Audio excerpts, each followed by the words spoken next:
Leslie again. Boy, I have been missing for a while, haven't I?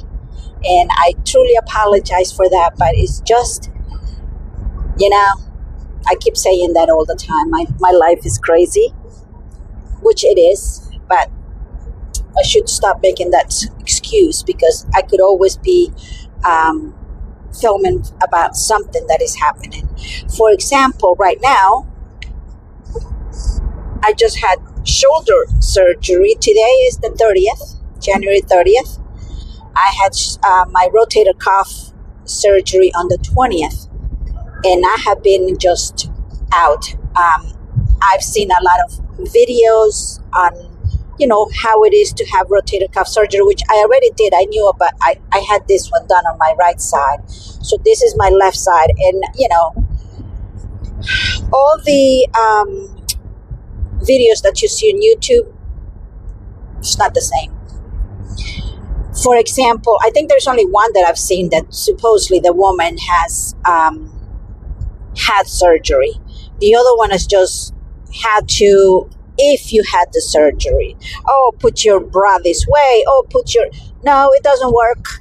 It doesn't work because you can't move.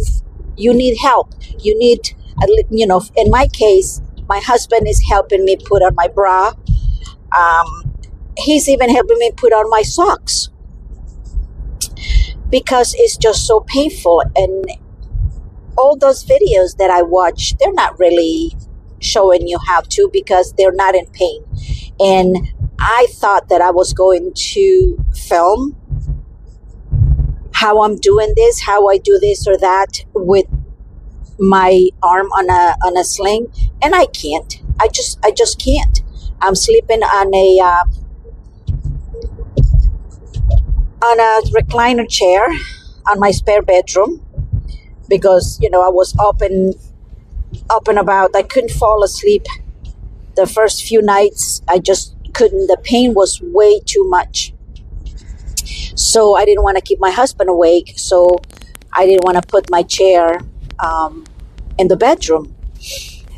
So I put it in the front room where my makeup is. And, I've been helping myself falling asleep with like Tylenol PM. I had my surgery on the 20th.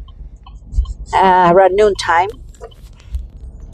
and the nerve blocker wore off the next day around 10:30, 11 o'clock in the morning. So it was almost 24 hours that I was with the nerve blocker, which was like very funny, and because my arm was just dead. But I don't like to take those heavy duty painkillers. So what I did was I took half. My husband broke it in half, and I took half that afternoon, and then I took another half right before I went to bed. And I took those half and half, every 4 hours, 6 hours sometimes, until about, let me see, it was on a Thursday. I think it wasn't like on a Sunday that I was still taking that half painkillers because it was really, really painful.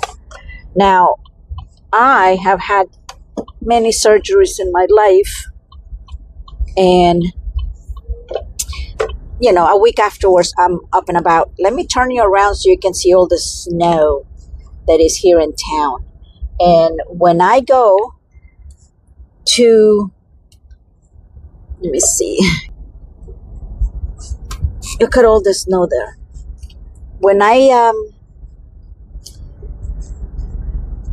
have had surgeries, a week later, I am up and about and I am doing stuff that I shouldn't be doing, but I'm doing it anyways.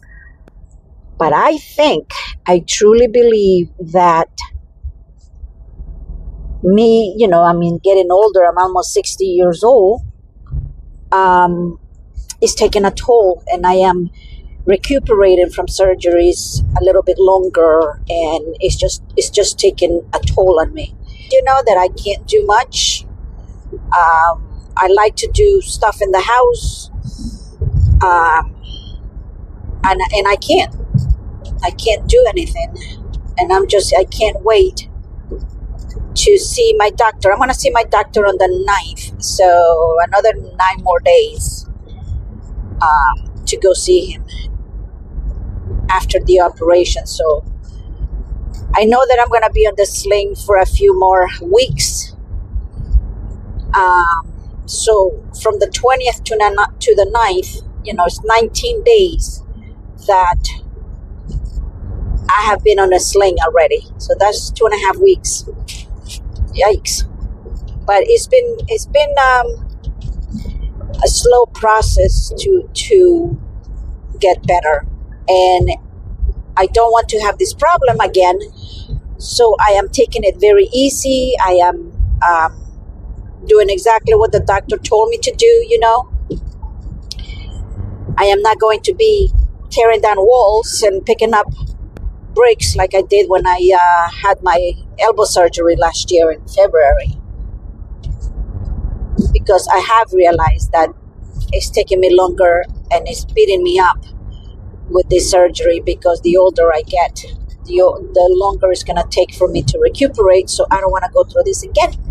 So I am going to be very careful. But don't believe all those videos that you see on YouTube about, how to put this, clothes on and this and that when you have shoulder surgery, because it is not going to happen. You're going to need someone to help you out. So that's what's been happening in my life. And then, we had that big snowstorm this past Sunday into Monday, which dumped about 2 feet of snow at my house. And then after all was said and done, and my husband plowing and cleaning the driveway, and the plow truck coming by my street, on the sides, I have about 3.5 feet of snow all piled up. It was so cold, my dog wouldn't even get off the front porch, and he would just pee right there. And now he's just peeing and pooping at once. He doesn't want to go outside twice because it's so bitterly cold.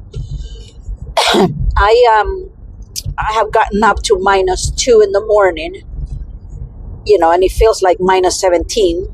So it's been bitterly cold. I don't want to go outside at all. I go from my house to the car, to my office, and then back to the car and back to my house. I don't want to go anywhere. I don't want to see anyone. It's too freaking cold. Oh, actually, I have gone twice to my daughter's beauty salon in Milford, PA. And she has done my hair because, I can't do anything with my hair. So she has put it up in like little braids and to keep it together, so I won't look like a mad woman with my hair all poofed up because I can't fix it with only one hand. So I've done that. And then, just working, just home. I'm recuperating. I'm taking it easy. And with this snowstorm, it just makes life even more hard.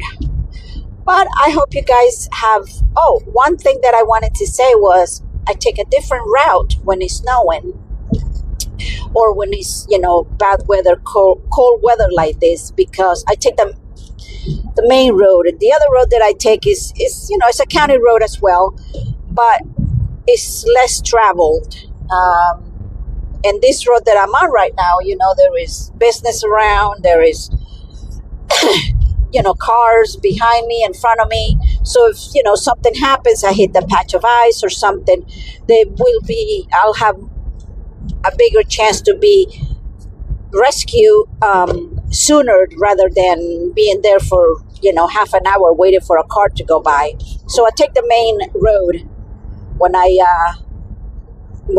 the weather is like this. I don't want to take a chance, especially, I'm driving with one hand and the other hand is just doing nothing. So that's what my life has been for the last 10 days.